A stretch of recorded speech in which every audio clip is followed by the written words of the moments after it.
Okay, earlier or yesterday or whatever it's getting to be now, I had mentioned problems with Japanese. Now, I should get a little more, I should clear up a little bit what exactly are the problems I'm having with Japanese or just why it's problematic. Now, every language in making Pont dialects of the language or making dialects in Pont for that language rather, um, every language is going to have its own unique problems. I'm sure there are no exceptions out there. Um, Converting a computer programming language to having a Pont dialect of itself, I suppose that might be a little more straightforward, but human languages, natural languages, they're different. Now, with Japanese, there are four different writing systems. If I was to use the Romaji, that would be best adapted to having the apostrophe AW ending added to each word. But I'm not sure if I fully understand some of the intricacies of the Romaji. For example, I have heard, possibly incorrectly, I have heard and I have read that the OO and OU are considered equivalent by a lot of people. Um, some people say they're not. It doesn't seem they would be to me because I would think OO would be pronounced O and OU would be pronounced O. But I don't know if that makes a difference in meaning in Japanese. With the hiragana, which is the most common writing system for words that don't have a kanji character, um, it's less ambiguous. Now, the kanji is made with ideograms.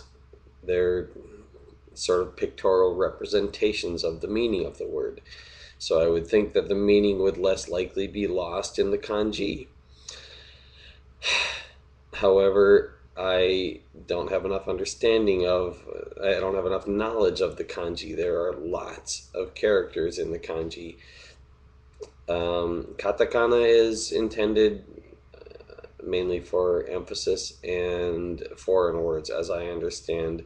Other than that, it is very similar to the hiragana, although there are some differences in how they write things like long vowels. Back to the long vowels. O, for example, is a long vowel. O with a macron over it. And no, the plural is not macaroni. uh, O with the long flat line over the top of it is also a long vowel, and and so then you get into multiple ways of writing the same thing. So I'm not exactly sure how I'm going to handle that. I'm kind of siding toward simply using the hiragana and putting an apostrophe AW or apostrophe O or apostrophe I or whatever the case might be at the end to make the dialectual equivalent for a word list. Now, I'm guessing there are going to be some native Japanese speakers who may be a little upset with me over that. And all I can do is apologize because I simply don't know enough to do better. Um, this is not a one person task I'm undertaking, but at the moment I'm still doing it alone. And I will need help for the various dialects along the way in order to fully develop them. For example, Hebrew and other, what do they call them, Semitic languages, uh, tend to have a different type of word stem than something like, say, for example, English or French or Spanish, rather than the word stem being a syllable or set of syllables at the beginning of, at the end of, or in the middle of a word. The root or stem of a word tends to be a set of consonants dispersed throughout the word. And so finding a base form of a word to which an ending can be attached is going to be a task best left to someone who understands the language well enough. to do it as well as possible. And there probably will be some distortion of information in such a thing. I don't know if it can be avoided, but hopefully somebody who's fluent with the language will be able to find a way to avoid such problems as much as possible. I'm doing the best I can, and my linguistic knowledge is limited, as is anyone's. I have studied as much as I could find the time to over the years, and I have had basically no one to practice with. So I have forgotten much of what I've studied, and I haven't had the formal training in a lot of it. I've taken my formal training in other areas for the most part. I did have one college that I studied on a linguistics major at until I ran out of what few languages they had, but that college didn't even offer a linguistics degree, so you can probably imagine about how far that went.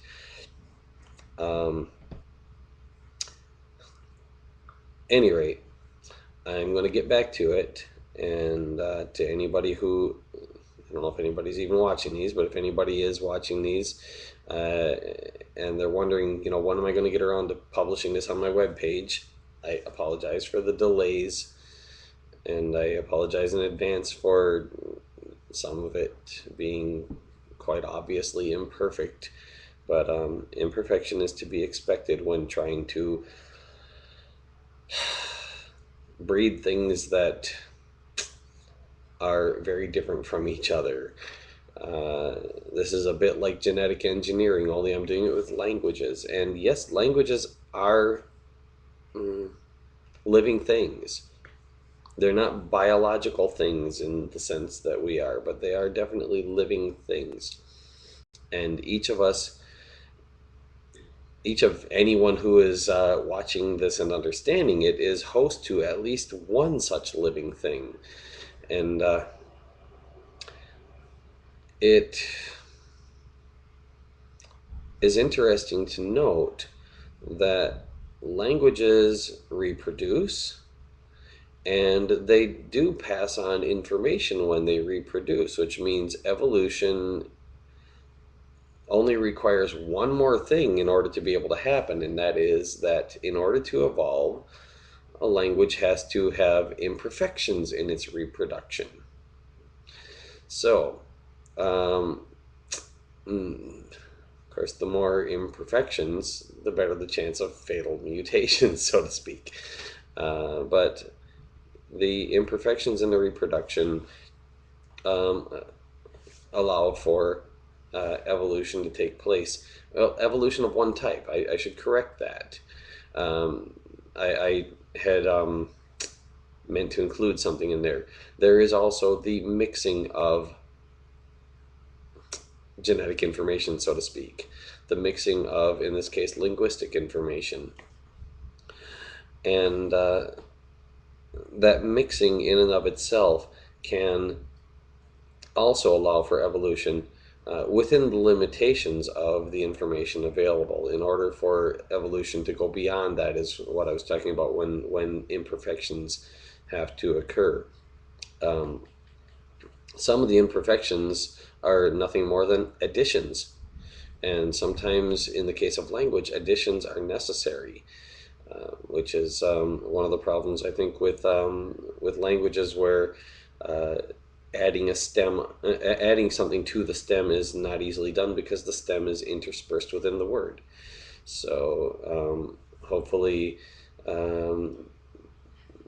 Pont will help to be able to allow such languages to evolve better also by connecting a bridge to them and allowing other terms to find their way into the language through people who are sufficiently skilled in the language to work the merger out in the best way possible. Okay, until the next video, take care.